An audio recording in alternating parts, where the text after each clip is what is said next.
Hi there, my name's Caitlin Bandy and this is my channel Bandy's Books. Today is Tuesday, so we are back with another Tag Tuesday video. And since it's the first week after New Year's, I thought it would be appropriate if we did the New Year's resolution tag. This tag was originally created by Shivi of Brown Eyed Musings and Embuhlee from Embuhlee, Liest. Hopefully I've pronounced those correctly. I will be linking, if I can find the original videos, I'll be linking them in the description below. If not, I'll at least link the accounts. And this book tag kind of covers the typical New Year's resolutions and associates them with different books. So this should be a fun one for, the first week of January. I hope as well that all of you have had a good New Year and a good holiday season if you've celebrated holidays. I did. I got to go home and see my family, and going into the new year, I've already had a couple really cool things happen. I am feeling very optimistic about 2022, so let's go ahead and get into this tag.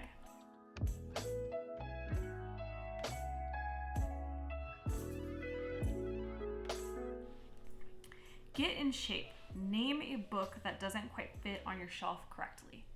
So this was difficult. Most of my books fit my shelves just fine. I actually had to go into my cookbooks to find one that really doesn't fit anything. And that is this cookbook, Mexico, the Beautiful Cookbook. It's huge. It's a gorgeous cookbook. Like, if you look at the pictures and recipes in here, it's just absolutely stunning. But as you can see, this book is like massive. And as you can see behind me, like, there's no way. I have to turn it completely sideways, which sucks because then you can't even see the title of it. So maybe someday I'll have a bookshelf that it'll fit on. Eat healthy. Name a book you feel was good for you to read. So I try to mix in one or two self-help or like motivational books per month. It's not my normal genre. It's not something that I read a lot of in the past, but I have over the last year tried to work on self-growth a little bit. So I'm trying to read a little bit more in that genre.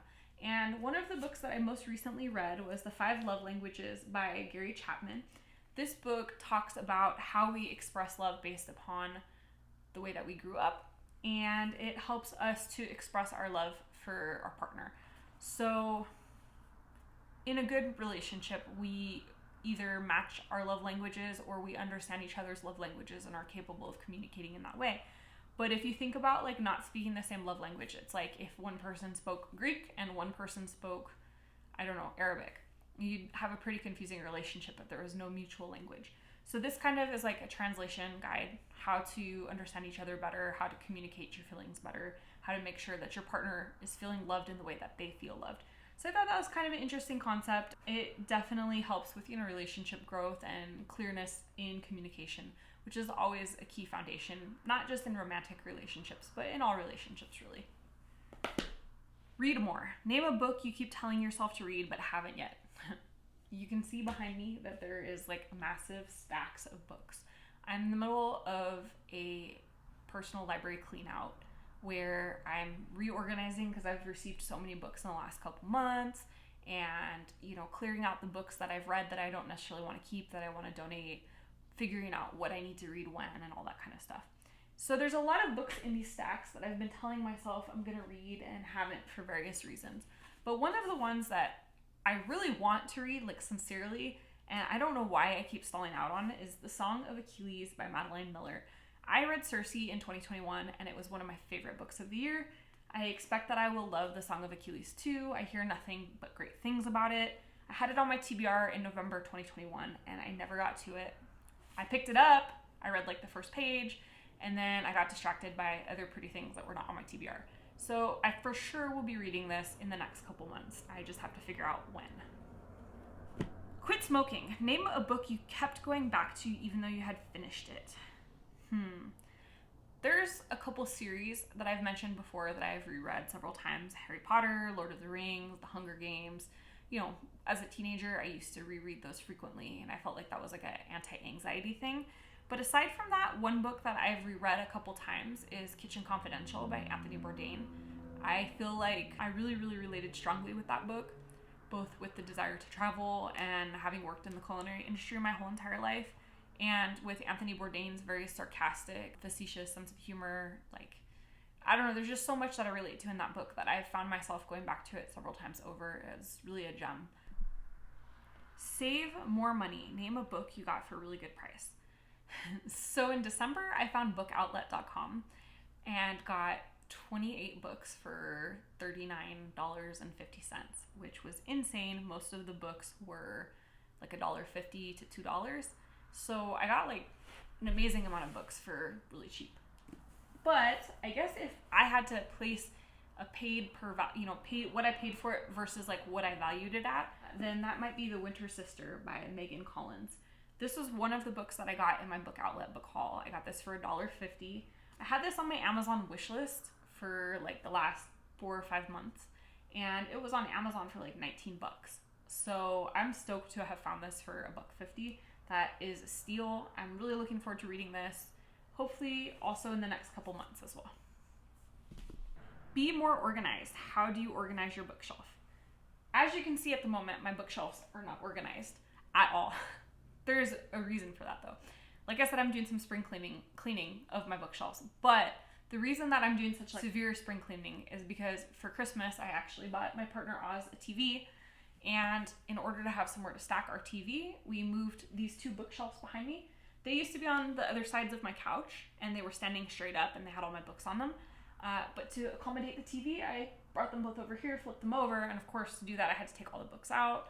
And then I have another bookshelf over here, so I was like, well, while I'm organizing all these, I'm going to take everything out of there. And I'm actually cataloging all of my books. I'm creating a spreadsheet that has the name of the book, the author, the publisher, and then what I rated it, and if I'm going to keep it, if I'm going to give it to my mom for her little free library, if I'm going to donate it to a little free library, or if I am going to use it for like a giveaway of some sort. And that way, because you can see right now, well, I don't know if you can see in the video, but I have stacks up on the top of my bookshelf there. One is little free libraries, one is for my mom, one is to mail to some friends for Bookstagram. And I don't really like having random stacks like that. So if I have a spreadsheet with all the books that I'm supposed to do specific things with, I can file them back into the bookshelves, and then mom comes to visit, go, okay, mom's coming to visit, here's a box, let me pull out all the books that she's supposed to get. So I'm working on organizing it in that way. And then in terms of pretty much organize it by color. So I got into the whole looking like it's a rainbow. I think that's really pretty. I don't include completed series. If I have just one book of a series, I'll file it into these bookshelves. But if I have the whole completed series, then I have some other bookshelves that are in my bedroom, and that's where I file completed series. And then the only other exception is above my bed, I have my TBR. So I have like a bookshelf on the headboard of my bed, and I usually keep my TBR for the month up there, so that way I always have access to what I'm supposed to be reading. In theory, I thought that if the books were right next to my bed, then, at night when I wanted to read, I would just reach up and grab a book. For whatever reason, when I set TBRs, I automatically want to pick stuff that's not there. But that's changing in 2022. That was one of my resolutions, was to finish my TBRs every single month. So we'll see how we do at the end of January. A TBR video will be out on Thursday, so look for that, and you can see what I'm focused on reading this month. And then I have a bookshelf over in my dining room that is exclusively cookbooks. And I probably have 100 and something cookbooks over there as well. So lots and lots of books in the house. Be punctual. Shortest time and longest time it took you to read a book. I feel like this is kind of objective. So the shortest time is probably A Spindle Splintered by Alexia Haro. This is a really short little novella. It's 119 pages, and there's lots of pages that have animations and stuff like that. So it's actually even shorter than it typically would be. I do really love the beautiful illustrations in this though, and I think in my TBR I talk about this. I wish more books would utilize illustrations. This was a one sitting, knock it out really quick kind of a book. So probably the shortest read recently. The longest read recently. I don't know if this means consecutively or the longest time that it took you to finish a book. Because there's certain books that I read and then put down and came back to later, which would technically be the longest time to have finished it. But I guess the longest uninterrupted reading recently was probably Billy Summers. I read that back in October. It was 515 pages, something like that. And it took me about a week to get through it. Usually I finish books within 2 to 3 to 4 days. If I'm really struggling, sometimes maybe a little bit longer. Billy Summers, I was actually really enjoying. It's a good book. It just was a big book, and I was working like 6 days a week, and I didn't have a lot of free time, so it took me a little over a week to finish it. In fact, if you are interested in my Billy Summers video, I did a cranberry orange muffin recipe. Link will be up here, straight from the Billy Summers book if you want to check it out. Okay, go out more. What book made you isolate yourself from the outside world? Oh, lots of books make me isolate from the outside world. If I really get into something, I have a hard time putting it down. Probably the book right now that's making me isolate from the outside world is A History of Wild Places by Shea Earnshaw. This is also on my TBR for the month, and I was so excited to read this. I got it in my very first book of the month delivery last month in December. I finally broke down and signed up because this book and another gorgeous book that I have over here, Olga Dies Dreaming, both books that I was really anticipating for this year, were in the December option. So I went ahead and signed up to give it a try. And when I created my list for January, this was on it, and it was the first thing I picked up. And I dove into it, and I have not been able to put it down since. It's really good so far. So this is the book that's currently making me isolate from the world. Be unique. What was your favorite book of 2021? It's always hard. I had 10 5-star ratings for 2021.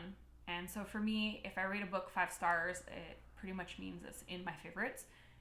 But this asks for one favorite. I don't know how to whittle 10 down to one. If you're interested in all 10 of my 5-star reviews, I have a whole end of 2021 wrap-up video. You can find it up here with this link. It kind of goes over everything that I read in 2021, at least in the 3 months that I was active on social media, some stats, and my resolutions for 2022. I guess if I had to narrow it down somewhat, Crying in H Mart by Michelle Zauner was a big one. It was so poignant and beautiful in its expression of grief. Michelle is so relatable in the way that she ties memories to food and describes her relationship with her mother and her regrets and things like that. I actually own a copy of it, but I've lent it to a friend of mine who I think is going to really love the book as well. So I don't have my physical copy at the moment.